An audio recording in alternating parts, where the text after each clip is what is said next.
Hello, welcome back to the channel. Today we'll be reviewing tips for the removal and replacement on the mass airflow sensor on this 2019 Buick Encore with the 1.4 liter engine. If you find value in this content, please like, subscribe, and comment. Now let's get started. The mass airflow sensor is located right here, and it's part of the air filter box in the air intake system. Symptoms associated with a defective sensor include a dirty sensor. You could possibly have a vacuum leak. Maybe this box isn't tightened down. There's two screws right here that need to be tightened down. You could have a clogged air filter.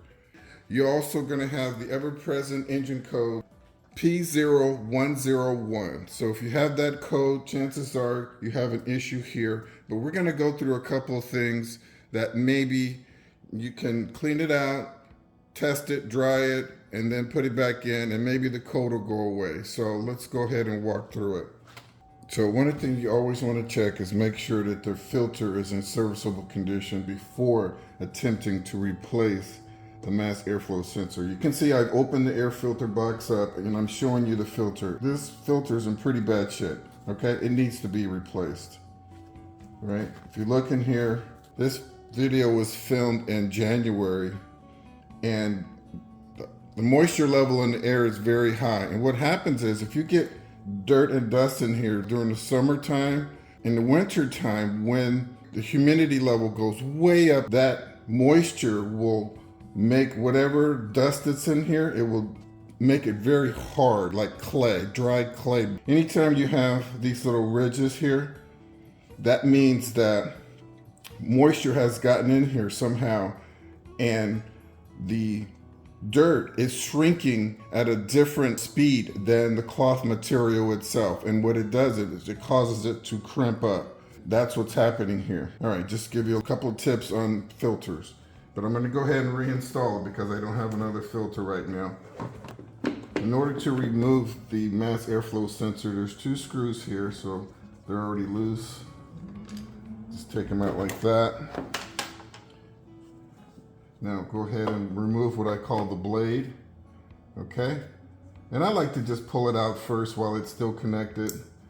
And then, so here's the locking mechanism for the connector, and I'm going to put my thumb right there and pull it off, and there you go. And there you have it, there's the blade. So you'll see that there's some very sensitive items. It looks like there's copper wire right here. It looks in really good shape. The O-ring, first thing you want to look at is the O-ring, right? I mean, I can wipe, there's a little bit of dust. It's really clean, it's in great shape. I'm going to go ahead and read off the GM part number. And it looks like that's 12671624. So if this was dirty, or let's say, I'll give you an example. Sometimes people use air filters that they can clean and replace. Typically those require you to oil the air filter. And people tend to put too much oil on those replaceable air filters, okay? So if this is throwing a code, and you open it up and there's oil all inside here, you just need to clean this off. But you're not only gonna have to clean this off, you're gonna have to clean the whole housing, take that filter out, clean it, put half as much oil as you normally do, clean this whole thing out. See, there's a hose right here. Okay, maybe this part you can clean with like degreaser, but this portion from here forward needs to be cleaned with mass airflow sensor spray. Okay, and let it dry really well. So let's move back to the sensor. So when you're spraying this sensor, make sure you get in the nooks and crannies. I would not apply a toothbrush or anything like that. That wire is way too sensitive, and these things aren't cheap. You can spray it out, don't brush it, just kind of power spray it, something with the little red tip, get in the nooks and crannies. I wouldn't apply any water, no water on this thing. Shake it out really good and let it dry in the sun, or in say somewhere that's 80 degrees or above for at least 15 minutes, okay? Once you have that, go ahead and reinstall it. And so that's what we're gonna do right now. It only goes in one way. You see, if I try to put it in like that, it doesn't work.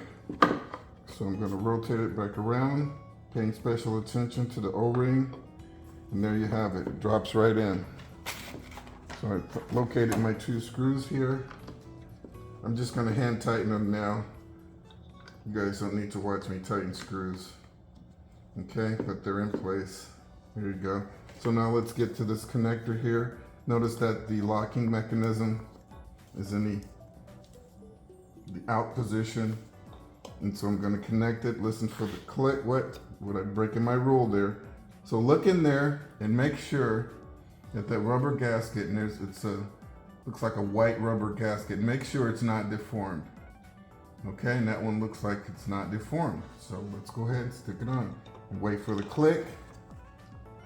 There you go. And now you're going to lock this down. All right. I won't walk you through the closing of the box, but I'll just say let's go ahead and wrap this video up. And this has been a video on the removal and the replacement of the MAFS airflow sensor on this 2019 Buick Encore. I hope you found my tips to be helpful. Please like and subscribe. And until next time, drive defensively.